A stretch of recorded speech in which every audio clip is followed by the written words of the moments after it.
चलिए, इकोनॉमी में हम एक कदम और आगे बढ़ते हैं। हम इकोनॉमिक सर्वे कंप्लीट कर रहे हैं और आज हमारा वॉल्यूम 1 में 4th चैप्टर है। हमने 3 चैप्टर्स आपको बहुत डिटेल में कवर करके दिए। 4th चैप्टर का नेम है undermining markets when government intervention hurts more than it helps. बस सिंपल सा एस्पेक्ट ये है कि मार्केट मैकेनिज्म में गवर्नमेंट को इंटरफेरेंस नहीं करना चाहिए। गवर्नमेंट ज़्यादा हर्ट कर जाती है कई बार हेल्प करने के चक्कर में। तो ये हर्ट क्या है, गवर्नमेंट की इंटेंशन क्या है, मतलब ये हेल्प क्या है, ये हम समझेंगे। और मार्केट को परफॉर्म करने देना चाहिए, ऐसा क्यों मानता है इकोनॉमिक सर्वे, इसको भी हम समझेंगे। समझने के लिए क्या करेंगे, हम 4 एस्पेक्ट्स पर बात करेंगे। Essentials commodities act 1955, essentials commodity act 1955, drug price control system, government intervention in green market and debt waiver schemes. इन 4 एस्पेक्ट के माध्यम से हम समझने की कोशिश करेंगे कि इकोनॉमिक सर्वे क्या कहना चाहता है। देखिए, मेन एस्पेक्ट ये है कि हम $5 ट्रिलियन इकॉनमी अचीव करना चाहते हैं 2025 तक। अब उसके लिए कौन से ऐसे फैक्टर्स रिस्पॉन्सिबल हैं जो हमें वो $5 ट्रिलियन इकॉनमी अचीव नहीं करने देंगे, फिर उनके क्या सॉल्यूशंस हैं, और कौन से ऐसे रिस्पॉन्सिबल फैक्टर हैं जो हमें मोटिवेट करते हैं, जो हमें ले करके जाते हैं $5 ट्रिलियन इकॉनमी तक। अब उसमें इकोनॉमिक सर्वे एक संकल्प लेकर के चला है, जो संकल्प इस बात पर आधारित है कि इनविजिबल हैंड्स ऑफ मार्केट को काम करने देना चाहिए और हैंड ऑफ ट्रस्ट को उसे सपोर्ट करना चाहिए। हमने इसके विषय में प्रीफेस और लेक्चर 1 में बहुत खूबसूरती से समझाया। अब इनविजिबल हैंड ऑफ मार्केट, यहाँ पर मार्केट को ही कहा गया है, यानी कि डिमांड एंड सप्लाई कंसेप्ट को काम करने देना चाहिए। डिमांड एंड सप्लाई कंसेप्ट के रास्ते में जो भी चीज़ें आ रही हैं, उन चीज़ों को हटाने को लेकर के ही इकोनॉमिक सर्वे वॉल्यूम 1 में वो आइडियाज़ प्रेजेंट करेगा जो इकोनॉमिक फ्रीडम की ओर बढ़ाते हैं। कौन से ऐसे आइडियाज़ हैं जो आपको इकोनॉमिक फ्रीडम प्रोवाइड करते हैं। इकोनॉमिक फ्रीडम का यहाँ पर कॉन्टेक्स्ट ये हो जाता है कि जो भी आपकी इकोनॉमिक नीड्स हैं, economic goods and economic services को लेकर के, इसमें किसी भी इंडिविजुअल के पास कितनी चॉइस है, कितनी फ्री चॉइस है कि वो अपनी इकोनॉमिक गुड्स, अपनी इकोनॉमिक सर्विसेज को एक्वायर कर सके, कंज्यूम कर सके। तो मुद्दा ये है कि एक इंडिविजुअल, चाहे वो कंज्यूमर है चाहे वो प्रोड्यूसर है, दोनों के पास कितनी इकोनॉमिक फ्रीडम है। प्रोड्यूसर अपनी चॉइस से प्रोडक्शन कर सके, वो किस क्वांटिटी में प्रोड्यूस करना चाहता है, वो किस रेट पे उसे बेचना चाहता है, वो किस कॉस्ट पे इनपुट अवेल करना चाहता है, ये सब चीज़ें उसे डिटर्मिन करने दी जाएं। वो किस तरह की अपने प्रोडक्शन प्रोसेस में गुड्स एंड सर्विसेज यूटिलाइज़ कर रहा है, ये चॉइस उसके पास होनी चाहिए। और इस चॉइस में बहुत सारे ऑप्शंस हमें उसे देने चाहिए। एक बेहतर इकोनॉमी वही होती है जो मल्टीपल ऑप्शंस आपके सामने रखती है, यानी कि आपकी चॉइसेस को वाइड करती है। वही इकोनॉमी बेहतर मानी गई है। और चॉइसेस वाइड तब हो पाएंगी जब आपके सामने ऑप्शंस होंगे। ऑप्शंस आपके सामने तब आ पाएंगे जब मल्टीपल प्लेयर्स एग्जिस्ट करेंगे। मल्टीपल प्लेयर्स एग्जिस्ट तब करेंगे जब मार्केट को परफॉर्म करने दिया जाएगा, और मार्केट बेस्ड है डिमांड एंड सप्लाई के कंसेप्ट पे। तो इसे कोई भी हर्ट ना करे, इसे कोई भी हिंडर ना करे। ठीक इसी तरह से जैसे प्रोड्यूसर है, कंज्यूमर भी है। कंज्यूमर के सामने भी वाइड चॉइसेस होनी चाहिए, बहुत सारी चॉइसेस होनी चाहिए। इसी तरह से कंज्यूमर भी डिसाइड करे कि उसे क्या कंज्यूम करना है in the form of goods and services. उसके सामने एक इकोनॉमिक फ्रीडम हो, उसकी चॉइसेस बाउंड ना हो कि भाई उसे इसी कीमत पर कोई चीज़ परचेज़ करनी है, वो इससे अलग कीमत पर नहीं कर सकता। उसे इसी ब्रांड की चीज़ परचेज़ करनी है, वो कोई और ब्रांड की तरफ नहीं जा सकता। तो अल्टरनेटिव्स नहीं है उस लेवल पर। उसे इन्हीं सीजन्स में ये चीज़ मिलेगी, अदर सीजन्स में नहीं मिलेगी। इस तरह से जब आप गुड्स एंड सर्विसेज की चॉइसेस पूरी तरह से इंडिविजुअल की डिस्क्रिशन पर छोड़ते हैं और चॉइसेस वाइडर कैसे हों इसकी कोशिश करते हैं, तो ये मैकेनिज़्म मार्केट पे बेस्ड होता है। तो मार्केट में इंटरवेंशन करना कई बारी गवर्नमेंट इस इंटेंशन से आगे बढ़ती है मार्केट में इंटरवीन करने के लिए कि इससे बेनिफिट होगा प्रोड्यूसर को या कंज्यूमर को, लेकिन हो ये जाता है कि इसका नुकसान हो जाता है। तो ये बताया गया है कि जहाँ पर अननेसेसरी इंटरवेंशन की ज़रूरत नहीं है वहाँ पर इंटरवीन ना करें, और अगर आप इंटरवीन करते हैं तो मार्केट को इनेबल करने के लिए इंटरवीन करें, यानी कि आपकी इंटरवेंशन मार्केट इनेबलिंग होनी चाहिए, ये एक इम्पॉर्टेंट चीज़ है। तो आपको एक फैसिलिटेटर का रोल प्ले करना है गवर्नमेंट को, अगर मार्केट मैकेनिज़्म पे हमें चलना है तो। लेकिन इसमें यह भी समझाया गया है कि ऐसा बिल्कुल नहीं है कि गवर्नमेंट की इंटरवेंशन कहीं पर भी रिक्वायर्ड नहीं है। बहुत से ऐसे एस्पेक्ट्स हैं जिसमें गवर्नमेंट की इंटरवेंशन रिक्वायर्ड है, जैसे एथिकल प्रोसेस हो, एथिकल प्रोडक्शन हो, गवर्नमेंट इंटरवेंशन रिक्वायर्ड है। कंपटीशन हार्म ना हो जाए कई बार, उसमें भी गवर्नमेंट की इंटरवेंशन रिक्वायर्ड है, रेगुलेटर्स आने चाहिए। कंज्यूमर के इंटरेस्ट ऑलवेज प्रोटेक्टेड रहें, इसमें भी गवर्नमेंट इंटरवेंशन ऑलवेज रिक्वायर्ड है। प्रोड्यूसर को हर तरह की इनपुट्स सीमलेसली अवेलेबल होती रहे, इसमें भी गवर्नमेंट इंटरवेंशन रिक्वायर्ड है। तो ये सभी चीज़ें हैं जिसमें गवर्नमेंट एक फैसिलिटेटर का रोल प्ले कर रही है, लेकिन गवर्नमेंट डायरेक्ट प्लेयर नहीं है इन मामलों में। तो गवर्नमेंट को डायरेक्ट प्लेयर के तौर पर प्रोड्यूसर नहीं बनना है, गवर्नमेंट को डायरेक्ट प्लेयर के तौर पर कंज्यूमर नहीं बनना है। इस तरह से डायरेक्ट इंटरवेंशंस गवर्नमेंट को नहीं करनी है और इनडायरेक्ट इंटरवेंशंस भी नहीं करनी है। इसी पर आधारित सारा चैप्टर आगे बढ़ेगा और आपको बहुत सारे एस्पेक्ट समझ आएंगे। हालांकि हमारे इकोनॉमी के सभी लेक्चर्स में, फिर बजट में, इकोनॉमिक सर्वे में और इकोनॉमी से रिलेटेड कंटेम्प्रेरी इश्यूज़ में हमने ये कंसेप्ट्स बहुत बार आपको समझाए हैं। जब हमने इकोनॉमी ही इतनी डिटेल में पढ़ ली है सारी, तो इकोनॉमिक सर्वे में ऐसा नहीं होगा कि कुछ बहुत ही अलौकिक या नया दे दिया जाएगा। वही कंसेप्ट्स हैं, पिछली बार का इकोनॉमिक सर्वे उसमें भी प्राइवेटाइजेशन पे फोकस था सारा, वही कंसेप्ट्स रहेंगे, वही फिनोमेनाज रहेंगे। अगर आपको इकोनॉमिक्स की नॉलेज है प्रॉपर और आपने अच्छे से पढ़ी है तो आप इसे एक अच्छी हेल्दी रीडिंग के साथ अच्छे से पढ़ दें, कंप्लीट कर लें, आपको सब कुछ अपनी आंखों के सामने इमेजिन होता नज़र आएगा। देखिए, जब हम अंडरमाइनिंग मार्केट के कंसेप्ट के तहत आगे बढ़ते हैं तो हम एसेंशियल कमोडिटीज़ एक्ट के स्टार्टिंग से लेकर के आपको आगे बढ़ेंगे और इसी में ही हम आपको बहुत से फेनोमेना क्लियर कर देंगे। देखिए, एसेंशियल कमोडिटीज़ एक्ट 1955 में आया। हमारे इसके पहले अभी थोड़े समय पहले एग्रीकल्चर प्रोड्यूस मार्केट रिफॉर्म्स के ऊपर लेक्चर थे APMC पे, उसमें हमने एसेंशियल कमोडिटीज़ एक्ट से रिलेटेड जो भी गवर्नमेंट ने लेटेस्ट डिसीजन लिए हैं वो आपको बताया। तो मैंने आपको यही समझाया कि इकोनॉमिक सर्वे के साथ आपको बजट करना बहुत ज़रूरी है और फाइनेंस कमीशन करना बहुत ज़रूरी है, क्योंकि बजट एंड फाइनेंस कमीशन के माध्यम से आप समझेंगे कि इकोनॉमिक सर्वे में दी गई बातें गवर्नमेंट ने प्रैक्टिकली बजट के माध्यम से ज़मीन पर उतारी हैं। और पोस्ट बजट भी बहुत से परिवर्तन अब तक आ रहे हैं सरकार के, क्योंकि पेंडेमिक आ गया, उसकी वजह से और भी परिवर्तन करने पड़ गए। एसेंशियल कमोडिटीज़ एक्ट 1955 उस समय में लाया गया जब ब्लैक मार्केटिंग बहुत इम्पॉर्टेंट, बहुत रैम्पेंट थी, ब्लैक मार्केटिंग होती थी मेनली आप मान लीजिए क्रॉप्स की। सेकंड एस्पेक्ट, उस समय में स्पेकुलेटिव होर्डिंग्स बहुत हुआ करती थी। जब भी ये दिखता था कि भाई सूखा पड़ने वाला है या किसी चीज़ की शॉर्टेज होने वाली है, तो उस समय में फटाफट जो जमाखोर हुआ करते थे वो अनाज को जमा करके रख लिया करते थे। सेकंड एस्पेक्ट, उस समय में मार्केट्स जो हुआ करती थी, यानी कि जो मंडियाँ हुआ करती थी, उतने बेटर वे में इंटीग्रेटेड नहीं थी, ट्रांसपोर्टेशन की फैसिलिटीज़ नहीं थी।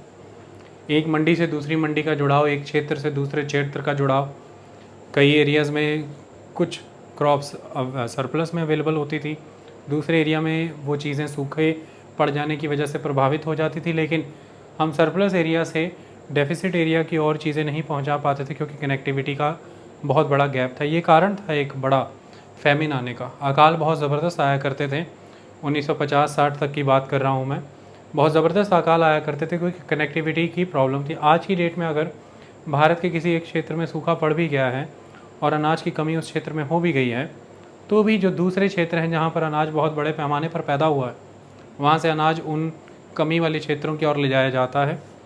फिर इसके अलावा गवर्नमेंट अब बड़े लेवल पर अपने पास बफर स्टॉक करके रखती है, तो इस तरह की परिस्थिति किसी क्षेत्र में आने ही नहीं देती।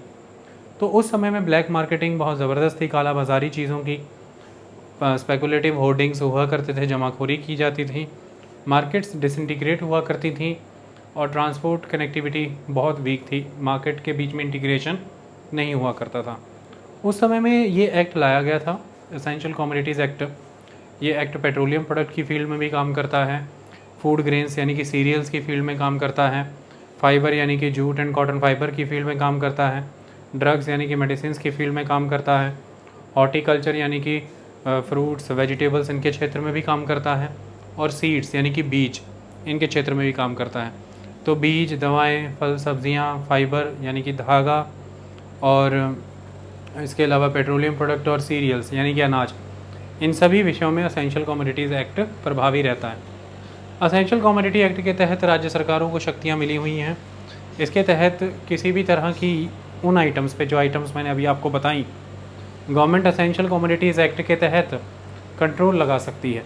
यानी कि उन आइटम्स के रिलेटेड स्टॉक लिमिट मेंशन कर सकती है कि जैसे मान लीजिए पोटैटो की कमी होने लगी तो गवर्नमेंट स्टॉक लिमिट मेंशन कर सकती है कि अब जो बड़े व्यापारी हैं, ट्रेडर हैं, या सप्लाई चेन के अदर मेंबर्स हैं, जैसे कि कोई कोऑपरेटिव सोसाइटी है या फिर कोई एग्रो प्रोसेसिंग यूनिट है जो पोटैटो पर बेस्ड चिप्स या ऐसी चीज़ें बनाते हैं, इन सब के लिए एक रूल लागू हो जाएगा। और वो रूल ये होगा कि अब आप पोटैटो की इतने क्विंटल से ज़्यादा अपने पास स्टोरेज नहीं कर सकते। तो कितनी स्टोरेज हो सकती है, इस चीज़ को मेंशन करता है असेंशियल कमोडिटीज़ एक्ट। सेकंड, उस प्रोडक्ट का ट्रेड एंड कमर्स एक एरिया से दूसरे एरिया के बीच में नहीं हो सकता, फिर इस चीज़ को मेंशन करता है असेंशियल कमोडिटीज़ एक्ट। तो किसी भी कमोडिटी, जिस कमोडिटी का मैंने जिक्र किया, उन कमोडिटीज़ को असेंशियल कमोडिटीज़ एक्ट के तहत अगर उस समय में लिस्ट कर दिया जाएगा तो उसकी स्टोरेज, उसकी ट्रांसपोर्टेशन यानी कि एक जगह से दूसरी जगह, ट्रेड एंड कमर्स, इन सारी चीज़ों के ऊपर फिर एक रोक लग जाती है, एक लिमिट लग जाती है।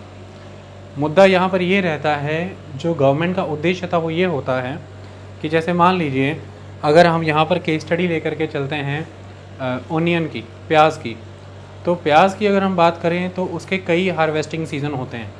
सबसे पहला उसका खरीफ हार्वेस्टिंग सीज़न होता है। खरीफ हार्वेस्टिंग सीज़न से यहाँ पर मतलब ये है कि गर्मियों में लगाया गया और सर्दियों में काटा जाएगा, खरीफ की फसलें उन्हें कहते हैं। तो जो खरीफ हार्वेस्टिंग सीज़न होता है अक्टूबर से दिसंबर तक होता है। दिसंबर से फिर लेट खरीफ हार्वेस्टिंग सीज़न शुरू होता है, ये दिसंबर से लेकर के मार्च तक चलता है। और फिर उसके बाद रबी हार्वेस्टिंग सीज़न होता है। रबी की फसलें वो जो होती हैं जो सर्दियों में लगाई जाती हैं अक्टूबर के अराउंड, और गर्मियों में काटी जाती हैं। तो फिर मार्च से लेकर के मई तक रबी हार्वेस्टिंग सीज़न होता है। तो ऐसे में अब हमें ये दिख पा रहा है कि मई से सितंबर के बीच में हार्वेस्टिंग सीज़न नहीं है अनियन का, और इसी समय में देश भर में बरसात पड़ती है, अनियन ख़राब होते हैं। तो इस तरह से होता यह है कि सरकार के द्वारा मान लीजिए ये देखा जा रहा है कि सितंबर आते आते तक अनियन की क्रॉप बड़े पैमाने पर ख़राब होने लगी है। बरसात हो रही है, मानसून का सीज़न है और अनियन की फसल ख़राब होने लगी है। तो ऐसे में जब उसकी शॉर्टेज होने लगी है, स्कार्सिटी होने लगी है, तो गवर्नमेंट ये मान करके चलती है कि अब जो होल्डर हैं, जो ट्रेडर हैं, वो उसको जमा कर लेंगे इस उम्मीद में कि इसकी कीमतें बहुत तेज़ी से बढ़ने वाली हैं और हम इसको और ज़्यादा जमा करके रख लेते हैं अपने पास, ताकि उन बढ़ी हुई कीमतों पर हम इसे बाहर निकालेंगे बाज़ार में और हम अच्छा खासा मुनाफा कमाएंगे। सरकार मानती है ट्रेडर की सोच ऐसी होगी इसका नुकसान जो है वो ग्राहक को होगा। लेकिन अब इसके तहत मान लीजिए सरकार के द्वारा ये कह दिया गया कि किसी भी तरह की इतने क्विंटल से ज़्यादा होर्डिंग ओनियन की नहीं हो सकती। अब सरकार ने जब ये कहा है तो होगा क्या, अक्टूबर, मैंने बताया कि अक्टूबर से दिसंबर के बीच में हार्वेस्टिंग सीज़न है, तो अक्टूबर तक अगर मान लीजिए कि हार्वेस्ट आज गया किसी ट्रेडर के पास और सरकार के द्वारा स्टॉक लिमिट मेंशन कर दी गई है कि इतने क्विंटल से ज़्यादा आप स्टॉक नहीं कर सकते, तो वो ट्रेडर क्या करेगा कि उसे, वो ऑलरेडी इस बोझ के नीचे रहेगा कि सरकार कभी भी रेड कर सकती है या देख सकती है, हरासमेंट होगी, केस फाइल होगा, पेनल्टी भी लगेगी, इम्प्रिजनमेंट भी हो जाएगी। तो बेहतर यह है कि अक्टूबर में ही ऑफलोड कर दो। तो वो जितना भी स्टॉक लिमिट बताया उससे ऊपर सारा का सारा ऑफलोड कर देते हैं, बेच देते हैं। इसकी वजह से होता यह है कि नवंबर के आगे अक्टूबर में ये कर दिया ट्रेडर ने, सितंबर तक हम ये देख रहे थे वर्षा की वजह से ऑलरेडी फसल कम है, और अक्टूबर में हमने ट्रेडर को स्टॉक लिमिट की लिमिट्स दे करके उसे अपने पास उस ओनियन को स्टॉक भी नहीं होने दिया, उसने अक्टूबर में ही फिर सारा ओनियन निकाल दिया।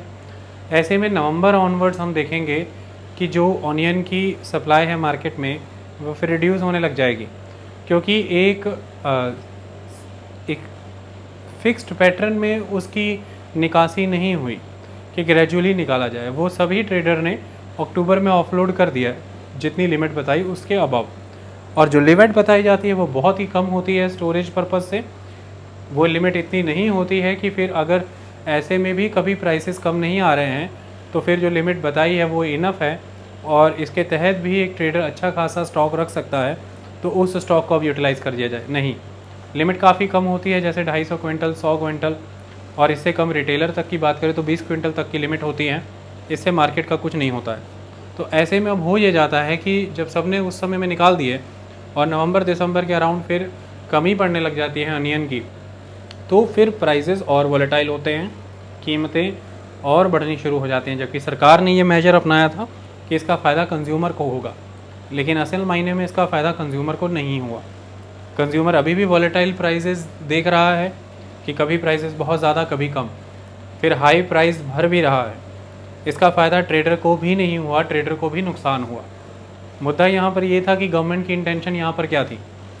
गवर्नमेंट की इंटेंशन यहाँ पर ये थी कि जब किसी चीज़, मान लीजिए यहाँ पर अनियन है, उसकी क्रॉप ख़राब हो रही थी वर्षा की वजह से, और क्योंकि वो स्कार्सिटी में आ सकती थी, कम हो सकती थी पैदावार उसकी, ऐसे में डिमांड उसको लेकर के ज़्यादा है लेकिन सप्लाई उसकी शॉर्टेज हो सकती है। इस शॉर्ट सप्लाई को देख करके पहले से स्पेकुलेशन है कि कीमतें बढ़ेंगी। इस स्पेकुलेशन को और गर्म करेंगे ट्रेडर, तो स्पेकुलेटिव मार्केट और ज़्यादा एफिशिएंट हो जाएगी और ज़्यादा कहा जाएगा कि कमी है, कमी है, कमी है। ऐसे में जब प्राइसेस अच्छे खासे बढ़ते नज़र आएंगे तो ट्रेडर अपने पास स्टॉक करके रख लेंगे अनियन, और उसकी वजह से होगा ये कि मार्केट में एक रियल स्कार्सिटी नज़र आने लग जाएगी और डिमांड वहीं की वहीं बनी रहेगी। ऐसे में जब कीमतें बढ़ जाएंगी तो फिर वो स्टॉकिस्ट अपने स्टॉक को रिलीज़ करेगा और उस बढ़ी हुई कीमत का अपने लिए फ़ायदा उठाएगा। इसका नुकसान होगा ग्राहक को। इसके लिए ही सरकार ने स्टॉक लिमिट मेंशन कर दी, लेकिन उसकी वजह से हुआ ही क्या, हुआ ये कि स्टॉक ही नहीं किया किसी ने, सबने वो स्टॉक निकाल दिया अक्टूबर के दौरान ही। अब ऐसे में होता क्या है कि एक ही बार में तो आप क्रॉप को कंज्यूम नहीं कर लेंगे, तो अक्टूबर में तो मान लीजिए आपकी स्टॉक लिमिट की वजह से उसकी मार्केट में बहुलता बढ़ गई, माने कि सप्लाई उस चीज़ की बढ़ जाएगी।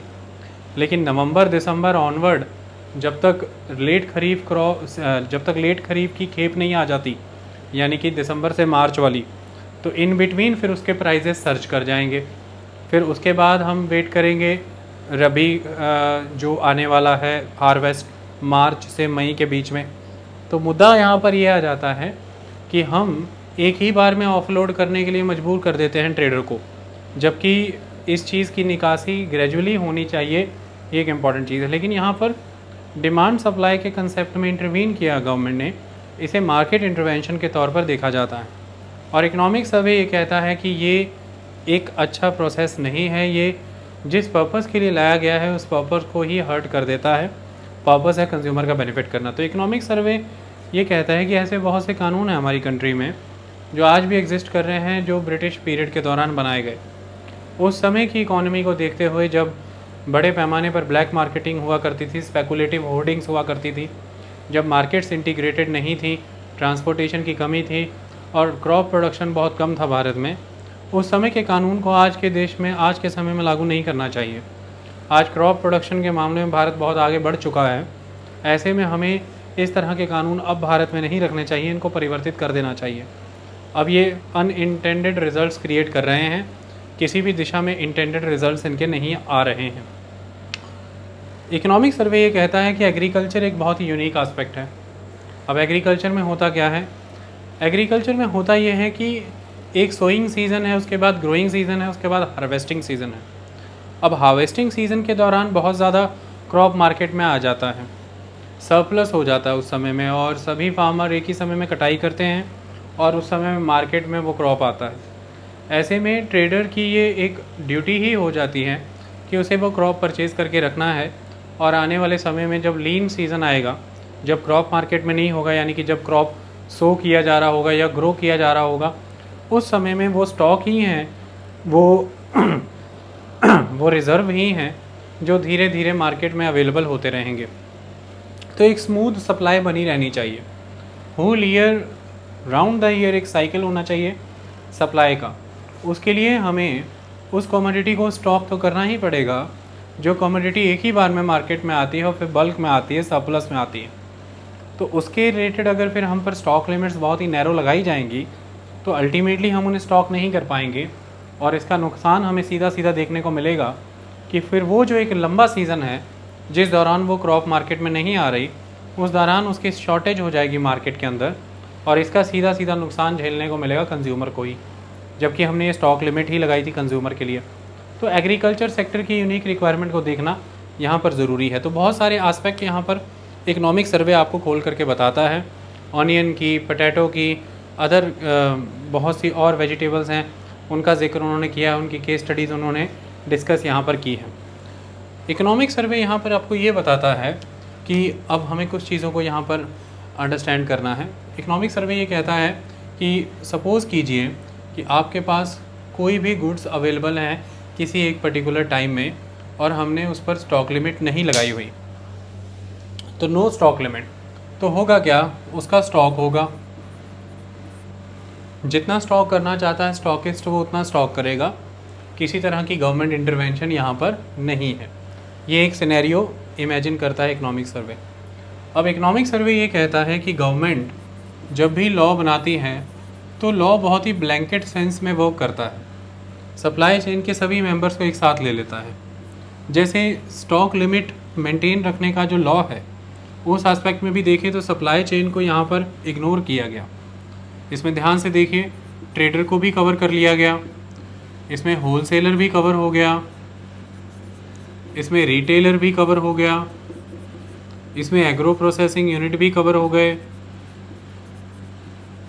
अब ध्यान से अगर हम देखें, अगर ये होर्डिंग के कंसेप्ट से जुड़ा हुआ मामला है तो ठीक है, ट्रेडर को, होलसेलर को हम मान सकते हैं कि होर्डिंग से जुड़ा हुआ मामला है, ये जमाखोरी कर सकते हैं।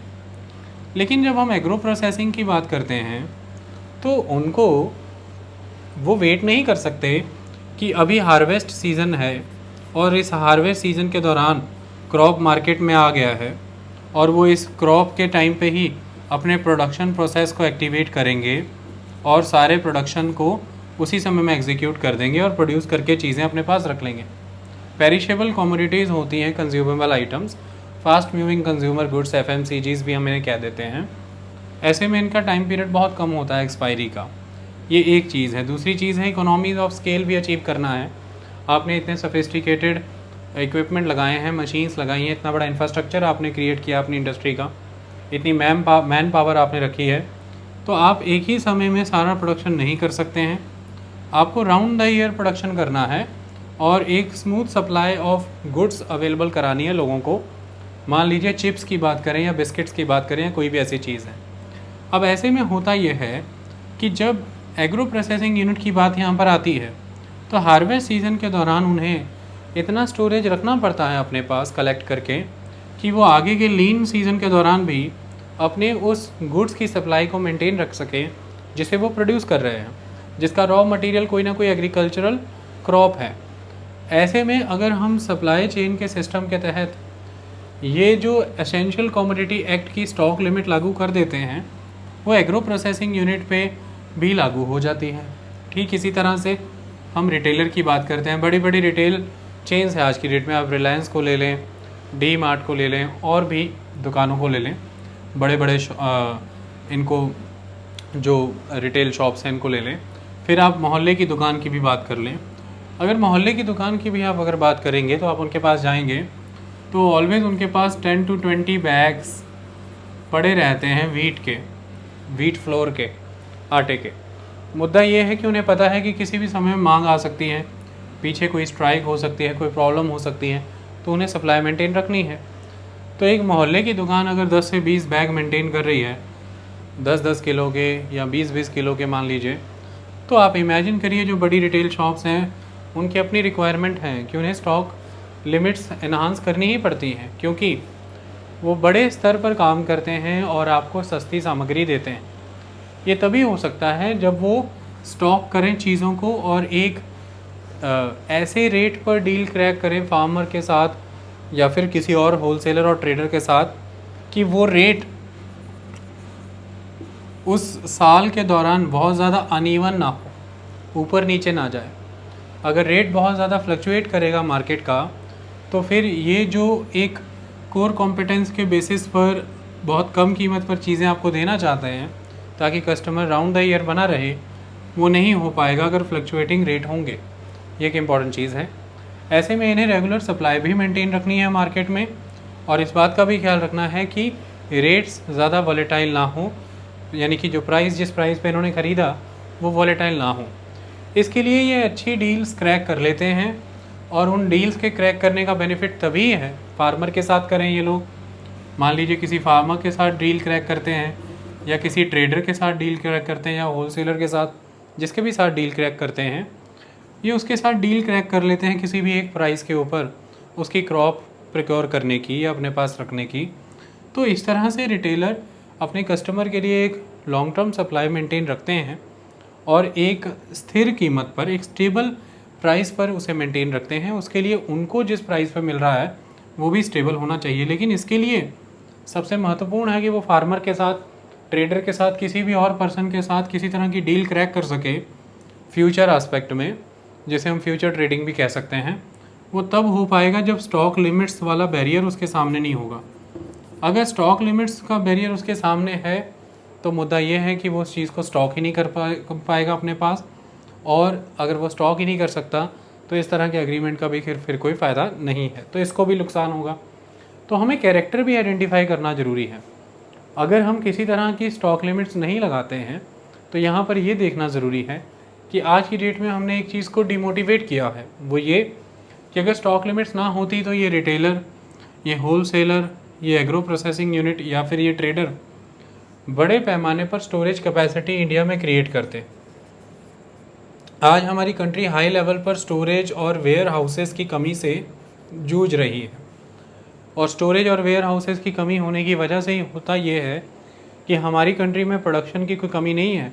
हमने प्रोडक्शन के नए नए कीर्तिमान स्थापित कर दिए हैं हर क्षेत्र में, चाहे सब्जियों की बात करें, फल की बात करें, या फिर अनाज की बात करें। पल्सेस में हम थोड़े समय पहले पिछड़े थे, लेकिन अब फिर उसमें अच्छी परिस्थिति है। तो हमने अच्छे कीर्तिमान स्थापित किए हैं, बहुत ज़बरदस्त आंकड़े हैं प्रोडक्शन में। लेकिन फिर भी कंट्री लेवल पर देखें तो आप फूड स्कार्सिटी होती है। आज भी देखें तो क्रॉनिक हंगर एग्जिस्ट करता है, पॉवर्टी एग्जिस्ट करती है, माल न्यूट्रिशन एग्जिस्ट करता है। मेन आस्पेक्ट यहाँ पर प्रोडक्शन का नहीं है, मेन आस्पेक्ट यहाँ पर अवेलेबिलिटी का है। प्रोडक्शन होने के बाद भी अनाज सड़ जाता है गोदामों में पड़ा हुआ, अनाज के रख रखाव के समूचे प्रबंध नहीं है। ये एक चीज़, अनाज लोगों तक सही कीमतों पर पहुंच ही नहीं पा रहा है, क्योंकि अनाज सरकार खुद अपने लेवल पर ही बड़े स्तर पर प्रोक्योर करके अपने पास रख लेती है। 40 से 50% सरप्लस अनाज सरकार अकेली प्रोक्योर करके रख लेती है, अदर प्लेयर को उसमें कोई जगह नहीं मिलती है। तो मुद्दा ये है कि वो अनाज जो बहुत बड़े पैमाने पर अवेलेबल है, सरप्लस है, वो क्रॉप्स जो अवेलेबल हैं, उनको परचेज़ करने के लिए प्लेयर्स बहुत ही लिमिटेड हैं। प्लेयर एकमात्र सरकार ही नज़र आती है। जब प्लेयर मल्टीपल होंगे तो वो जो अनाज है, वो अनाज पैदा करने वालों को कीमतें भी सही मिलेंगी। फिर जब मल्टीपल प्लेयर्स के पास वो अनाज जाएगा तो उनके डिस्ट्रीब्यूशन नेटवर्क, उनके डिलीवरी सिस्टम के माध्यम से वो लोगों तक भी अनाज पहुंचेगा। और जब मल्टीपल प्लेयर्स होंगे तो there will be competition also. आप फ्लोर में ही देख लीजिए, आटे के मामले की बात कर लेते हैं। आज आटे की कई कंपनियां हैं, तो आटे की उन कंपनियों को देखें तो क्वालिटी मेंटेन रखनी पड़ती है उन आटे कंपनियों को, और अच्छी क्वालिटी के बेसिस पे ही वो कीमत मांग पाते हैं आपसे। अदरवाइज़ सभी बहुत ही कॉम्पिटिटिव प्राइस पर आटा बेचते हैं। अब ये इसीलिए हो पा रहा है कि मल्टीपल कंपनीज़ हैं। तो मल्टीपल सप्लाई चेन होल्डर्स अगर इस तरह के क्रॉप स्टोरेज में या अदर स्टोरेजेस में एग्जिस्ट करेंगे तो फिर उनका उतना ही ज़बरदस्त डिलीवरी सिस्टम, डिस्ट्रीब्यूशन सिस्टम जो है, उसके तहत वो चीज़ें लोगों तक भी पहुंचेंगी। और दूसरी बात कि उनमें कंपटीशन आपस में होगा, और उस कंपटीशन की वजह से लोगों को सही कीमतों का लाभ भी मिलेगा। सिंपल एस्पेक्ट है, आप डाटा की बात करें, नेटवर्क की बात करें, और सर्विस प्रोवाइडर्स की बात करें, टेलीकम्युनिकेशन सर्विस प्रोवाइडर्स, जियो के आ जाने से, कंपटीशन बढ़ जाने से आपको कॉल सस्ती हुई, डाटा भी बहुत ज़बरदस्त मिलने लगा।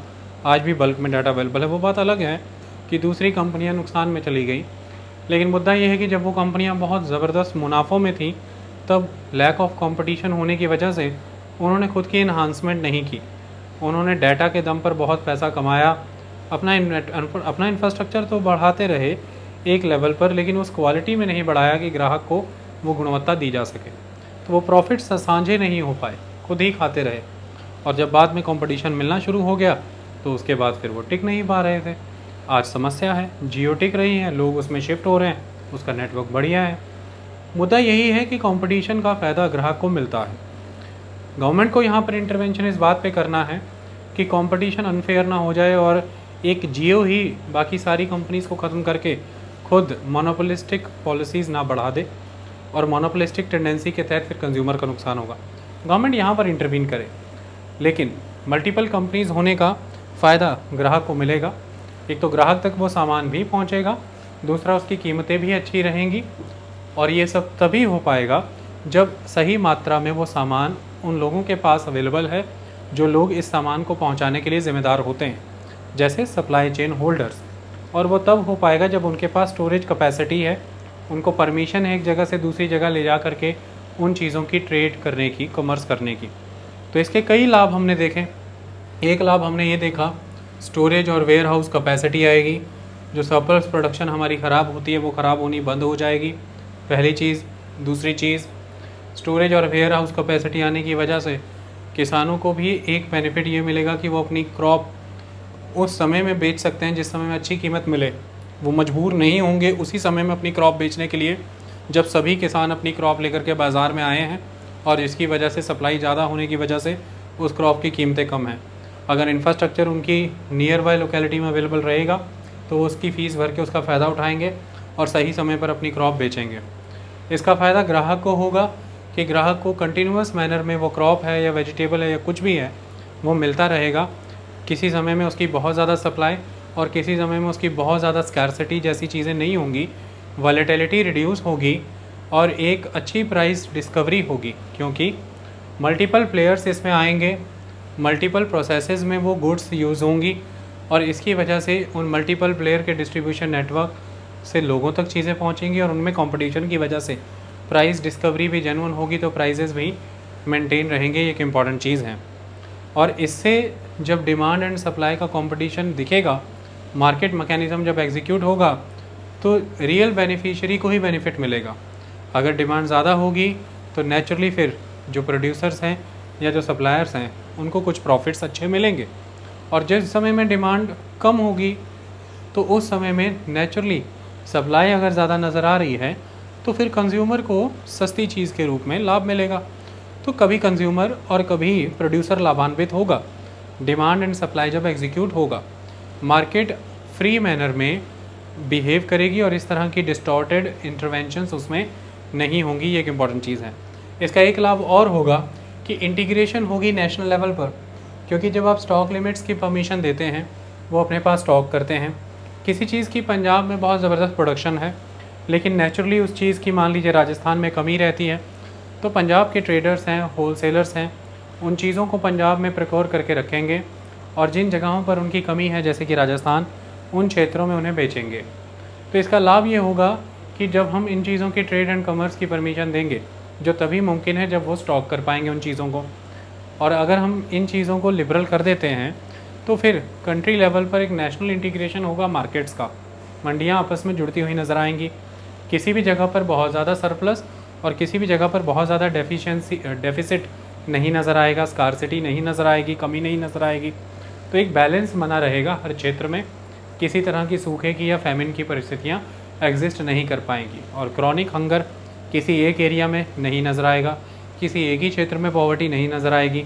एक इवन डिस्ट्रीब्यूशन ऑफ रिसोर्सेज होंगे और लोप साइडेड डेवलपमेंट जो हो रखी है कंट्री की रीजन वाइज वो नहीं होगी।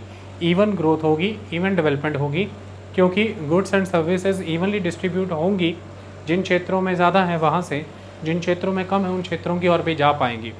मुद्दा ये है कि अगर ये डायनामिज़म हम इंड्यूस करते हैं तो इस डायनामिज़म की मदद से फ़ायदा ये होगा कि कई तरह के नए सप्लाई चेन्स डेवलप होंगे, नए ट्रेडर्स एग्जीक्यूट करेंगे, होलसेलर्स का दायरा बढ़ेगा, रिटेलर्स बढ़ेंगे, agro processing units will grow.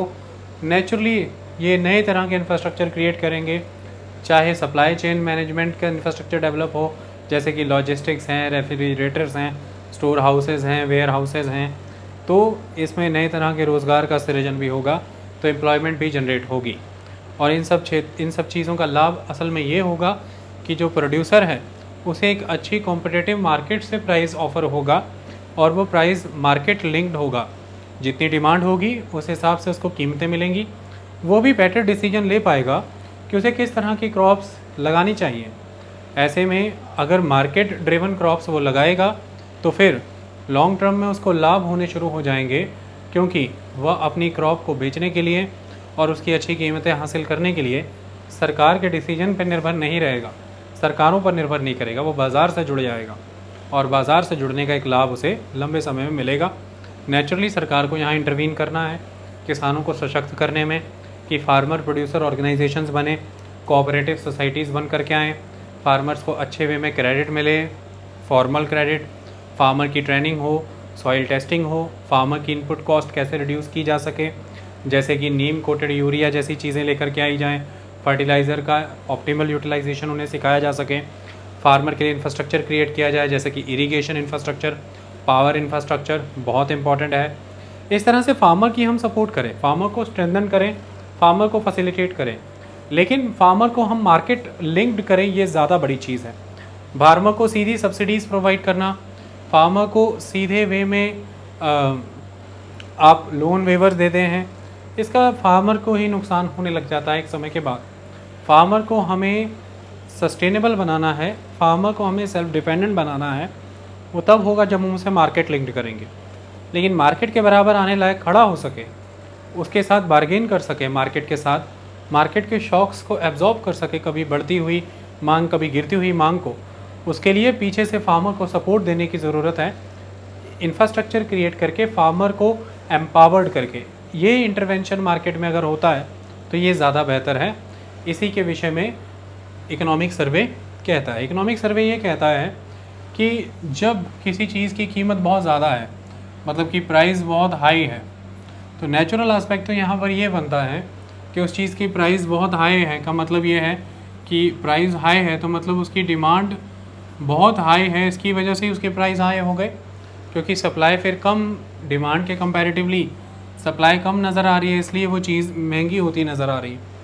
ये तो हो गया एक नेचुरल कंसेप्ट जिसमें मार्केट मैकेनिज़्म ने अपना रोल प्ले किया कि डिमांड बहुत ज़्यादा थी, उसकी कंपैरेटिवली सप्लाई कम हो गई, जिसकी वजह से उस चीज़ की कीमत बढ़ गई, क्योंकि बायर ज़्यादा हैं और गुड्स जो हैं, सर्विसेज जो हैं वो कम हैं।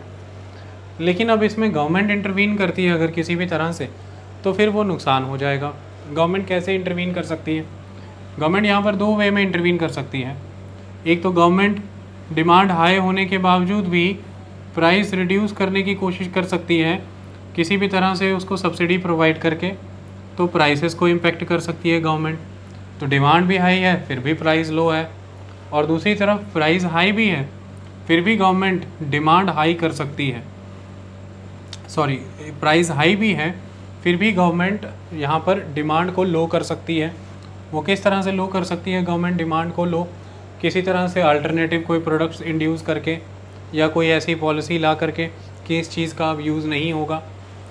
कई बार सेफ्टी नॉर्म्स के लिए भी ये चीज़ें की जाती हैं। जैसे उदाहरण के तौर पर देखें, N95 मास्क की बहुत मांग थी, बहुत ज़बरदस्त डिमांड थी, इसकी कीमतें बहुत ज़बरदस्त बढ़ गई। अब ये गवर्नमेंट ने मार्केट इंटरवेंशन नहीं किया है, ये सेफ्टी मेजर है, लेकिन आप देखिए गवर्नमेंट के एक एक कदम का इम्पैक्ट क्या आता है।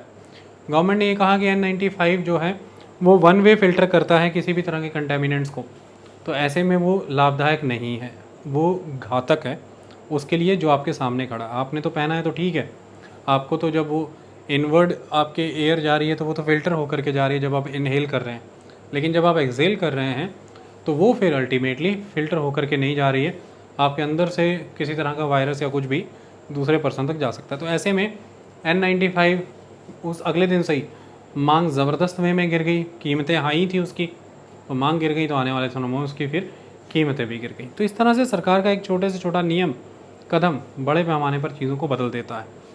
दूसरी तरफ मान करके चलिए किसी चीज़ की प्राइस बहुत ही लो है, प्राइस बहुत लो है, तो इसका मतलब यहाँ पर क्या है? डिमांड बहुत लो है, डिमांड लो हो गई। किसी चीज़ की सप्लाई ज़्यादा है लेकिन डिमांड कम है, इसकी वजह से उसका प्राइस कम है। लेकिन अब यहाँ पर नोटिस करिए कि ऐसा हो जाए कि प्राइस यहाँ पर लो है और डिमांड भी गवर्नमेंट हाई कर दे, प्राइस लो है डिमांड हाई कर दे, हालांकि प्राइस लो इसलिए था क्योंकि डिमांड लो थी, लेकिन गवर्नमेंट ने इंटरवीन किया, प्राइस लो है, डिमांड हाई कर दी गवर्नमेंट ने वहाँ पर इंटरवेंशन करके।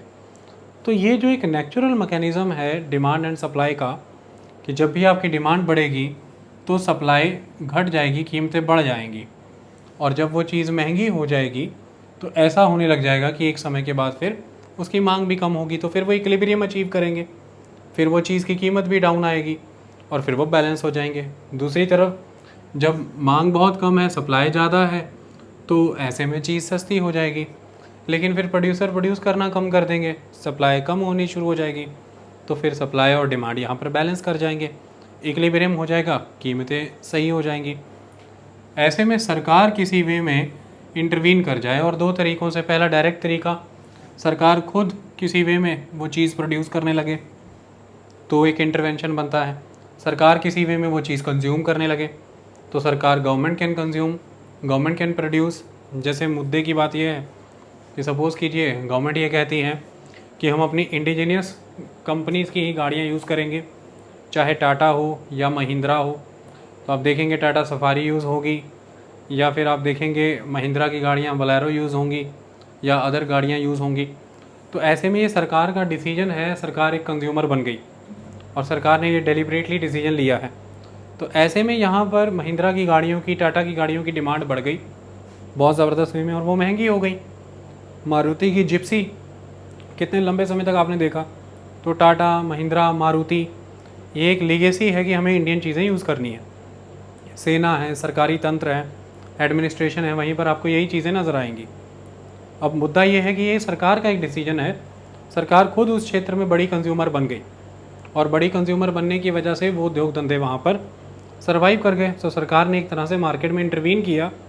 एक समय के लिए ये बहुत पॉजिटिव था कि वो उद्योग धंधे भी विकसित हो पाए, ये एक इम्पॉर्टेंट चीज़ है। लेकिन एक समय के बाद ये गुड नहीं है।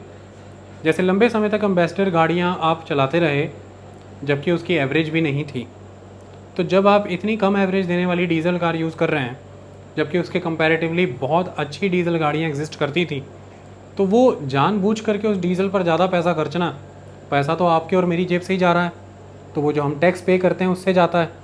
तो सही मायने में हमने एक तरफ देश को बढ़ावा देने के लिए, देश के उद्योग धंधे देसी लगे, उसके लिए हमने उनकी मांग शुरू की थी, लेकिन अब देश के ही लोगों का जो मेहनत से दिया गया कर है, टैक्स है, रेवेन्यू है, उसको हम इस तरह से बर्बाद कर रहे हैं किन्हीं कंपनीज़ की डिमांड को बनाए रखने के लिए, किन्हीं कंपनीज़ के सर्वाइवल को बनाए रखने के लिए। तो ये भी फिर वाइज डिसीजन नहीं है।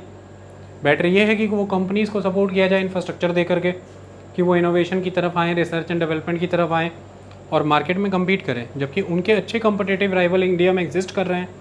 वो उनकी गाड़ियों की ड्यूरेबिलिटी ज़्यादा है, एफिशिएंसी इंजन की ज़्यादा है, पावर ज़्यादा देते हैं, मटेरियल क्वालिटी ज़्यादा है और उनकी माइलेज भी ज़्यादा है, तो हम उन्हें नहीं यूज़ कर रहे हैं क्योंकि हमारी फेवरेबल पॉलिसीज़ हैं। तो ये यहाँ पर कई बार नुकसानदायक हो जाता है।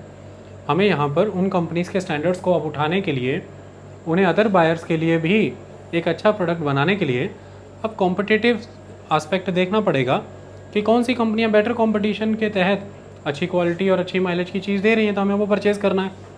तो सरकार कई बार डायरेक्ट बायर, डायरेक्ट कंज्यूमर या फिर डायरेक्ट प्रोड्यूसर बन करके भी मार्केट को डिस्टॉर्ट कर देते हैं इंटरवीन करके। इनडायरेक्ट तरीका सरकार का ये है इंटरवेंशन का, कि सरकार कोई टैक्स लगा दे, किसी चीज़ पर टैक्स लगा दिया, कोई चीज़ इंपोर्ट होती है उस पर इंपोर्ट ड्यूटी लगा दी, इंपोर्ट ड्यूटी बढ़ा दी, अब वो चीज़ महंगी आएगी। सेकंड एस्पेक्ट, एक्सपोर्ट ड्यूटी लगा दी, कोई चीज़ है यहाँ का प्रोड्यूसर है, उसे अच्छी कीमत मिल रही है अफ़गानिस्तान में, बांग्लादेश में, म्यांमार में, लेकिन आपको दिख रहा है कि उस चीज़ की कमी आपके देश में हो सकती है, तो आपने वहाँ पर ट्रेडर की जो फ्री चॉइस है अपनी गुड्स एंड सर्विसेज को बेचने की, वो उसको हार्म किया। आपने एक्सपोर्ट ड्यूटी बढ़ा दी कि वो बाहर ना बेचे, देश में ही रहे, ये चीज़ देश में किल्लत ना पड़ जाए, तो एक्सपोर्ट ड्यूटी बढ़ा दी। तो ड्यूटीज़ के माध्यम यानी कि टैक्सेस के माध्यम से एक्साइज ड्यूटी घटा दी, प्रोडक्शन सस्ती हो गई। तो टैक्सेस के माध्यम से, रूल्स रेगुलेशंस के माध्यम से, लॉज के माध्यम से, सब्सिडीज़ के माध्यम से, आप सब्सिडीज़ देते हैं बहुत सी चीज़ों पर, आप कीमतों को ऊपर नीचे कर सकते हैं, मार्केट डिस्टॉर्शंस जैसे हम कहते हैं। तो इस तरह की गवर्नमेंट की इंटरवेंशंस डायरेक्टली और इनडायरेक्टली बहुत सारे कदम, बहुत सारे नतीजे निकाल करके देती हैं, और उन्हीं नतीजों के तहत कई बार नुकसान भी होता है।